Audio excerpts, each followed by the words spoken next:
Ngopi yuk. Di mana? Di podcast Jack. Assalamualaikum warahmatullahi wabarakatuh. Halo semuanya, selamat pagi, selamat siang, selamat sore, selamat malam para pendengar podcast. Perkenalkan, nama saya Muhammad Haikal Zaki. Saya tinggal dari Garut. Di sini di podcast ini saya ingin berbagi dua hal. Ya. Sebelum itu, kepada semua pendengar, semoga kita tetap disehatkan dan juga semuanya tetap menjaga kesehatannya masing-masing, tetap jaga protokol kesehatan dan juga jangan lupa bahagia ya. Ya, di sini seperti saya bilang tadi, saya akan berbagi dua hal. Yang pertama tentang express your mind dan kedua tentang perspektif belajar terhadap pelajaran matematika. Ini ya. Sebelum itu saya ingin menegaskan kepada para pendengar semua bahwa semua yang saya bicarakan adalah pure pendapat saya.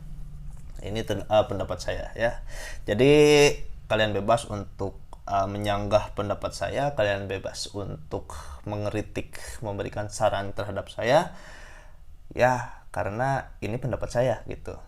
Jadi mungkin untuk slogannya ini pendapatku, bagaimana pendapatmu gitu ya. Jadi saya menerima secara lapang dada bagaimana sanggahan, tapi sanggahannya dengan yang baik ya. Gitu. Tentang express your mind, tunjukkan pendapatmu, tunjukkan pikiran.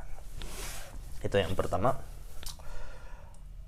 Kenapa kita harus menunjukkan pikiran? Kenapa kita harus mengekspresikan pendapat kita? Yang pertama, bahwa pendapat itu adalah penting. Pendapat itu adalah penting. Pendapat dari semua orang itu penting. Karena apa? Potensi otak dari tiap manusia itu berbeda-beda. Karena berbeda-beda menjadi saling melengkapi. Jadi untuk mengutarakan, untuk mengekspresikan pendapat kita itu penting. Jadi kita harus ekspres pendapat kita gitu. Selanjutnya, kenapa kita harus mengekspresikan pendapat kita? Karena kita sebagai manusia mempunyai hak untuk mengekspresikan pendapat itu. Kita mempunyai hak untuk mengekspresikan pendapat itu, sehingga kita secara leluasa untuk memberikan pendapat kita. Nah, kalau misalnya kita diam saja gimana? Kita akan mengalami gimana ya? Jadi ada sesuatu yang janggal gitu. Ada sesuatu yang mengganjal, bukan janggal, yang mengganjal di pikiran kita karena kita tidak mengutarakan pendapat kita gitu. Nah, itu jadi untuk express mind itu penting gitu, penting. Terus apa pentingnya ekspres pemikiran itu? Ingat bahwa manusia itu adalah makhluk sosial. Jadi manusia itu makhluk yang berkelompok, jadi membutuhkan orang lain gitu. Ya, itu bisa berarti fisik, tapi tidak hanya misalnya fisik ya. Kalau ada pembangunan masjid kita gotong royong, tidak hanya itu fisik, atau misalnya membutuhkan secara material, secara cost gitu, material lah gitu ya. Tidak hanya itu, tapi pikiran juga kita membutuhkan pikiran orang lain juga gitu, dalam menyikapi suatu masalah besar, khususnya masalah besar. Itu menurut saya tidak cukup hanya untuk satu kepala gitu. Dibutuhkan kepala yang lain gitu, atau pendapat yang lain gitu. Banyak yang saya temukan, termasuk saya gitu ya. Banyak yang saya temukan, ada seseorang yang stuck atau buntu di satu pendapatnya atau di satu pemikirannya. Ternyata jawabannya ada di pikiran orang lain gitu. Dan juga ada yang dia berpikir, termasuk saya sendiri pernah mengalami gitu. Pendapat saya itu apa yang harus saya kerjakan, apa yang harus saya pecahkan, misalnya di dalam suatu masalah atau di suatu persoalan, apa yang harus saya pecahkan, saya berpikir sendiri sehingga stres gitu. Namun ternyata jawabannya ada di jawaban orang lain, jawabannya ada di pendapat orang lain. Itu banyak. Maka dari itu penting untuk mengutarakan pendapat kita gitu. Jangan takut bahwa pendapat kita itu takut salah misalnya gitu ya. Saya takut mengutarakan pendapat saya karena takut salah misalnya. Jangan takut salah gitu. Jangan takut salah. Karena apa? Karena sekali lagi, untuk mengutarakan pendapat itu tidak hanya satu orang, pasti banyak orang, dan banyak, kalau misalnya salah ada yang membenarkan gitu. Ada yang membenarkan. Nah, terus bagaimana cara kita untuk mengutarakan pendapat kita? Yang pertama, don't be afraid, jangan takut. Seperti saya bilang tadi, jangan takut. Jangan takut untuk mengutarakan pendapat. Jangan takut. Jadi kita harus bisa menyiapkan diri, menyiapkan keberanian full untuk mengutarakan pendapat kita. Gitu. Yang kedua, perhatikan nada, intonasi gitu ya, intonasi. Dalam berpendapat itu intonasinya itu jangan, misalnya kalau misalnya nadanya terlalu tinggi, itu kan beda lagi persepsinya dari orang lain gitu. Dan juga yang ketiga, jangan takut, kembali hampir sama, jangan takut untuk ditolak.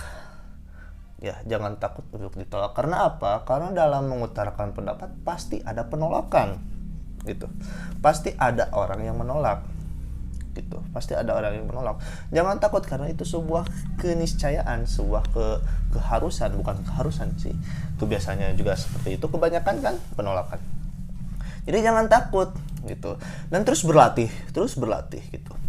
Apalagi kalau misalnya ini pendengar semua, kalau misalnya ada pendengar dari kalangan mahasiswa atau kalangan pelajar, ya itu harus dilatih dalam mengutarakan pendapat.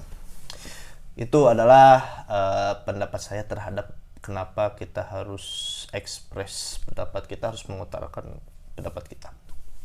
Nah itu silakan kalau misalnya ada yang menyanggah, ya tulis saja di komen di bawah ya.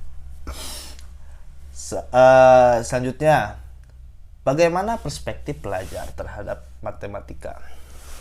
Ini lumayan menarik menurut saya ya. Ya, perspektif pelajar terhadap pelajaran matematika. Namun mohon maaf apabila sekali lagi ya, kalau saya itu hanya ini adalah pendapat saya, pure pendapat saya. Jadi mungkin pendapat saya ini tidak bisa mewakilkan seluruh pelajar se-Indonesia atau sedunia bagaimana perspektif mereka terhadap matematika gitu. Tapi ini hanya pendapat saya sebagai seorang pelajar dalam pelajaran matematika. Yang pertama, matematika itu sulit. Iya. Jangan disalahkan, matematika itu sulit. Tapi ada tapinya, matematika itu menantang. Jadi menurut saya menantang, karena seperti yang lalu-lalu di sekolah-sekolahan gitu ya, misalnya salah titik atau salah koma saja kan itu jadi permasalahan. Lalu kita cari masalahnya, di mana letak masalahnya gitu, sehingga menjadi jawaban yang benar gitu. Itu yang menjadi tantangan. Jadi kan kalau misalnya banyak yang berpikir bahwa wah matematika itu aslinya itu mudah gitu, aslinya itu enggak. Menurut saya itu susah tapi menyenangkan gitu ya. Tapi kan setiap sesusah-susahnya matematika, ini sesusah-susahnya matematika itu dipelajari di setiap jenjang. Di TK ada, di SD ada, di SMP ada, di SMA ada, bahkan di perguruan tinggi juga ada. Di TK kan cara menulis angka, di atau ada kan 1+1, 2+2 berapa di SD, berapa berapa tentang perkalian, tentang pembagian. Di SMP naik lagi, di aliyah naik lagi, di SMA naik lagi, apalagi di perguruan tinggi naik lagi gitu. Itu artinya bahwa matematika itu akan ada manfaatnya gitu. Karena kita sering belajar, maka matematika itu akan ada manfaatnya, meskipun itu tidak secara langsung gitu. Tidak secara langsung. Mungkin akan akan didapati manfaatnya secara langsung kalau kita misalnya masuk ke pekerjaan yang berhubungan dengan matematika itu sendiri gitu. Tapi bagaimana kalau misalnya kita yang masuk ke pekerjaan yang notabene atau ya yang mungkin tidak ada manfaat, tidak ada unsur matematikanya sekalipun gitu. Padahal matematika itu tidak akan terlepas dari kehidupan kita, gitu. Tidak akan terlepas. Misalkan dalam hal entrepreneur, wirausaha kan ada ini berapa penghasilannya gitu, penghasilan misalnya gitu. Terus apalagi ya kalau misalnya masuk ke teknik itu kan jelas ada fisikanya misalnya kayak gitu. Dan juga ada yang manfaatnya secara tidak langsung gitu. Seperti saya bilang tadi, bagaimana menyenangkannya matematika itu kita mencari masalahnya. Kalau misalnya ada salah nih, jawabannya 26,2 misalnya, tapi jawabannya kenapa 26,1 gitu. Bukan 25,1 gitu. Kita cari masalahnya dari awal, sehingga kita setelah menemukan masalahnya, kita rubah masalah itu, kita cari solusinya sehingga mendapatkan jawaban yang benar gitu.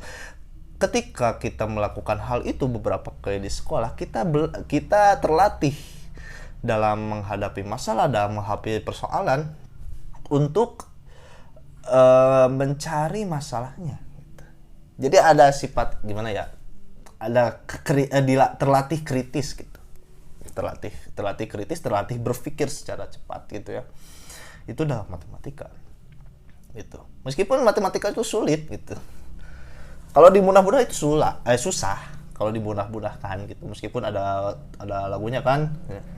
Tapi saya dengar di lagunya yang matematika itu kan tidak ada kata memudahkan, tapi matematika ilmu yang menyenangkan. Enggak ada kata mudah, tapi takut salah sih. Enggak ada kata mudah tapi menyenangkan, bahagia gitu. Sehingga ada perspektif di otak kita bahwa matematika itu menyenangkan gitu. Tapi bukan mudah. Nah, oleh karena itu kan meskipun kita perspektif bahwa matematika itu sulit, matematika itu gimana gitu, tapi kan tetap kita harus mempelajarinya. Jadi kita harus tetap sabar mempelajarinya, dan kita harus sabar lah gitu. Mungkin itu jadi pesan kenapa kita manfaat pelajaran matematika, karena kita bisa sabar. Kita bisa sabar. Nah, itulah perspektif saya sebagai seorang pelajar terhadap pelajaran matematika. Ini adalah sharing pendapat saja. Seperti saya bilang tadi, bahwa pendapat itu harus diekspresikan. Dan sekali lagi, bahwa semua yang telah saya katakan itu adalah pure pendapat saya. Jadi barangkali ada pendengar podcast ini semuanya yang ingin menyanggah, yang ingin memberikan saran, silakan komen di bawah ya. Terima kasih kepada pendengar yang sudah mendengarkan. Semoga kita tetap diberi kesehatan oleh Allah Subhanahu wa taala. Ya, terima kasih. Dan semua semua yang telah saya katakan adalah pendapat saya. Bagaimana pendapatmu? Terima kasih.